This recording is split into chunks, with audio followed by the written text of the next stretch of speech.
Thanks for clicking on the video. Hit the subscribe button for more weekly content, and hit the notification bell so you won't miss a thing. A new chapter is about to begin for our heroes. Kari's actions at the Digimon Emperor left much of the digital world in ruin. Is it possible for her to truly atone for what she's done? Has she even fully come to terms with it? Let's find out as we begin the second half of Digimon Adventure 02. What's good, peeps? What's poppin'? How are you doing? And welcome to part 10 of What If Kari Was the Digimon Emperor. At this stage in our journey, we are halfway through the story of the second season of Digimon Adventure. Kari being the Digimon Emperor certainly changed how major events played out in certain character dynamics, while the essential core of the story remains the same. Now that she's no longer evil, she's working hard to erase her evil influence while at the same time find her place back on the team as the Digi-Destined. Though the story has begun its downward path, her redemption is an uphill battle. But fortunately for her, a certain someone won't let her go it alone. Because this is the 10th part, I'm going to go a little crazy and up the ante since you guys kill the support every time. If this video receives 30 likes, this series will continue into part 11. I know you all can do it. I've seen it. But without further ado, let's begin. Where we last left off, the Digi-Destined figured out that the control spires have once again been activated. Not only that, but they're somehow being used to create artificial Digimon. This was discovered only after Kari had made Crackmon destroy the attacking Thundermon, an act that initially took the rest of the team by surprise. Cody immediately jumped on this as proof that Kari hasn't changed, despite her explanation. And even though her reasoning was valid and was supported by TK's own observations, Cody, Ken, and Yoli were still wary of her. It was the fact that she had no reservations in destroying another Digimon, real or fake. Davis tried to defend Kari by saying it was unnecessary, but Kari was mortified. Several years ago, the thought of taking another life would have never occurred to her. She knew firsthand how precious a life can be after witnessing Wizardmon and so many other friends sacrifice their own lives. Even more recently with Gatomon, even after supposedly being cured of the evil that took hold of her heart, its dark influence still lives on. In her heart, she felt that Cody was right. Without saying a word, she ran off towards the nearest Digigate and went back to the human world, with only Gatomon and Makomon following behind. Davis tried to give chase, but TK held him back. She needs to be alone right now. Let her go. But internally, TK wanted to chase after her just as much, if not more. It pained him to see her struggle with darkness, but he also knew she embodied light. This was a fight Kari couldn't lose. For the rest of the day, while the rest of the Digi-Destined finished their work in the digital world, Kari was at the park, not really doing anything in particular. She just needed to be away from it all. Kari's mind replayed the events that happened over the past several months. Throughout it all, while being the Digimon Emperor, she took joy in causing misery and pain for those around her. Makomon was created for destruction, and Gatomon was forced to act against her will. In pursuit of absolute power, she pushed away those closest to her. Not long after, seemingly out of nowhere, Kari found herself surrounded by the dark ocean. "No, not here again," she screamed. The last time she was here was when she obtained the Dark D3, but even after all this time, the darkness was as strong as ever. Kari never noticed it before because she had already accepted the darkness and assimilated herself within it, but now she was utterly terrified by its overwhelming presence. "Somebody, please, get me out of here! Tai, TK, Gatomon, anybody! Kari!" Both Gatomon and Makomon called out. Their voices managed to reach Kari, and when she looked back up, they were all back at the park. "Gatomon, Makomon, Kari, what happened? I was somewhere I never thought I would be again. I don't know if I can ever get rid of that darkness that controlled me," he explained as tears flowed from her eyes. "That's not true," replied Makomon. "If you're still evil, we wouldn't be here. I might have been created to do bad things, but I can feel that you really don't want to do those things anymore. The Digimon Emperor was really mean and cruel, but Kari is nice and warm." This was the first time Kari heard Makomon speak this much, but her words were impactful all the same. Kari said nothing else after that, but brought her Digimon in for a warm embrace. The next day, Kari received a message from TK that the Digidestined were going back to the digital world to continue making repairs, and that they could use her help. He admitted that the last part was only from him, and though Kari was initially going to refuse, she ultimately accepted his invitation and made her way over to meet the others. When she and her Digimon arrived, things were more than a little awkward for those who didn't fully trust her yet, but nevertheless, they had a job to do. At this point, this is when the events of our story converge back into the original somewhat.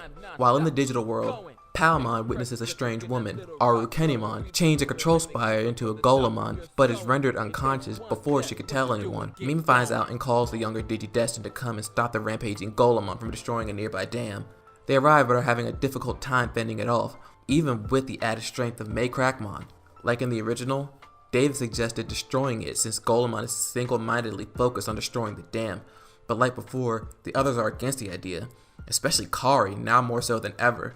Everyone took notice of her sudden change in demeanor, especially TK, but now wasn't the time to talk about it. They managed to hold Golemon off long enough for Palmon to recover and tell them what she saw. Now that they know that this Golemon is artificial, they no longer have any reservations about destroying it, save for Kari. The thought of doing so again physically shut her down, so much so that Crackmon and Confronting could no longer maintain their forms and reverted back down. Fortunately, the others gave everything they had and destroyed Golemon before it could do any more damage. But what are they going to do about Kari? What happened back there? At some point, they're back at school, and for the past few days, Kari hasn't said a word to anybody. Davis tried daily to get something out of her. Even Yoli attempted friendly conversation with her after coming to her own realization that she was no longer evil. It didn't work. But the one who was just as silent was TK. He was at a complete loss on what to do. He knew he shouldn't be doing nothing, but Kari won't even speak to him, so what can he even do?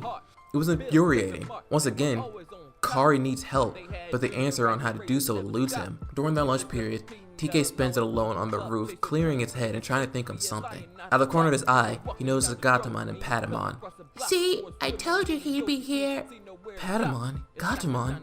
What are you two doing here? You're thinking of Kari, aren't you? TK didn't move a muscle before answering. We just got her back, and now she's lost to something else. I failed. Again. Let me ask you something. Is this purely about the promise you made all those years ago, or is this something more? That was enough to make the Digidestined nearly fall over and lose his cool and turn red. What are you talking about? I've seen the way you look at her, the look in your eyes when defending her in front of everybody. Your eyes don't lie. Trust me, I know that all too well. TK couldn't believe what he was hearing. He wasn't aware Digimon even knew about stuff like that. Regardless, he thought, there was more pressing matters. How I feel about Kari isn't important right now.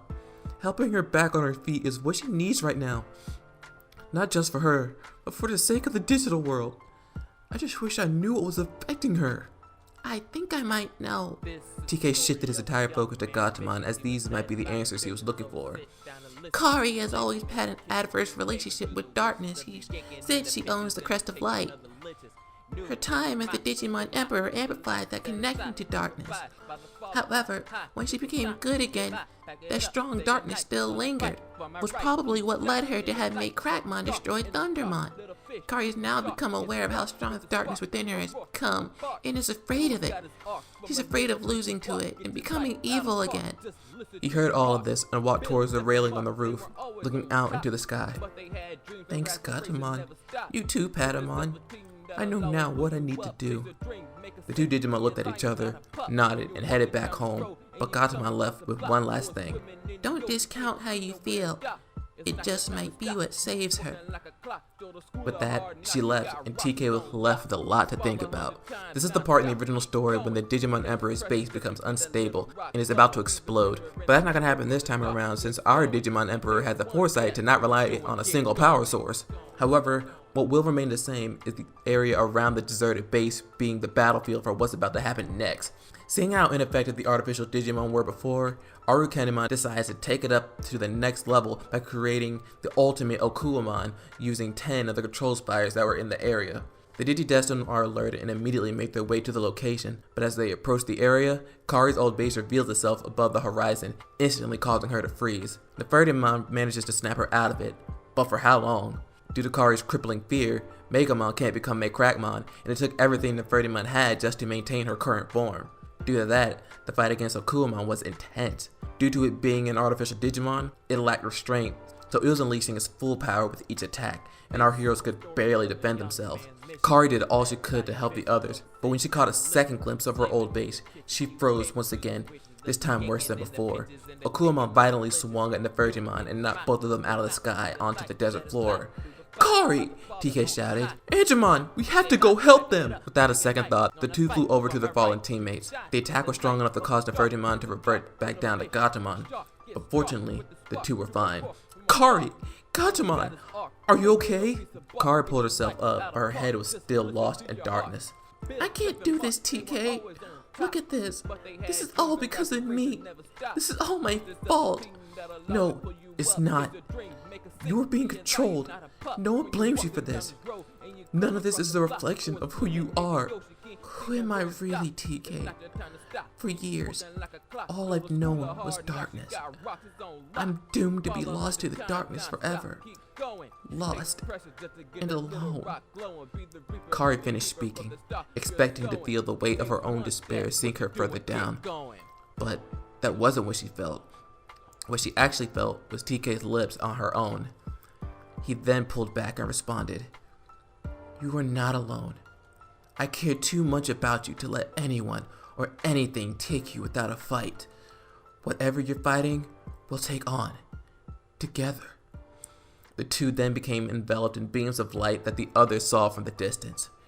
Even in the midst of the chaos, the two's hearts became clear and synced to one beat. That same light then surrounded their Digimon partners, unlocking a new power. Angemon! Gatomon! DNA Digivolve 2! Antilamon! That's where this part will end for now. Oh my goodness. Did that actually happen? It sure did. My boy TK finally did the thing, and because of it, Angemon and Gatomon were able to DNA Digivolve. Preferably, I would have liked for the combination of the two to be something different, but the fact that the two have a canon DNA Digivolution is good enough for me. And more specifically, this Antilamon is its Deva version, so yay? Hope you guys aren't turned off by the romantic subplot involving TK and Kari. I tried to write it in a manner that felt organic and not too rushed. Plus, I feel like things are now just blossoming for them. So for those who want to see it happen, it'll be more fleshed out in the future. So what do we have going forward? TK and Kari are DNA Digivolution partners, and Stingmon and Arukenimon have yet to make an appearance. Will they? We'll just have to see in the future. Thank you guys for taking the time to watch this video. Hope you guys enjoyed it. Like, comment, subscribe, you know, all of that good stuff. And I'll catch you guys in the next part. 30 likes for part 11, and I'll see you then. Bye-bye.